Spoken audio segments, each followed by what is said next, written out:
Alright guys, I'm going to be testing Sellier Bellot. That's 124 grains. Once again, from a rested position. Last time I did it offhand, so this time it's going to be rested position. Hopefully I'll get a tighter group to see what the, still more of a practical accuracy, but I'm looking for about, you know, tight enough group. It's going to be 25-yard shot, 10 shots at 25. Let's see what I can do. I won't be rushing, but let's see.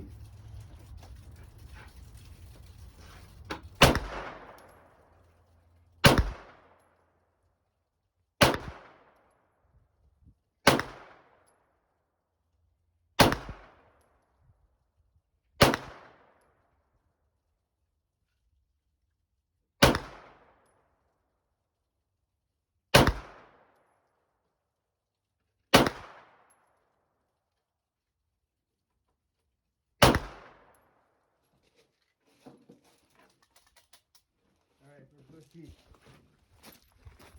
So that's 10 shots, 25 yards. As you can see from a rested position, it's a lot tighter. Sellier Bellot, it has been phenomenal, guys. That's 10 shots, 25 yards. You simply can't beat it. Phenomenal, phenomenal round. 124 grains. 115 has been a little unstable. Haven't tried the 147. If you want the 147, comment. But the 124 is where it's at. Sellier Bellot.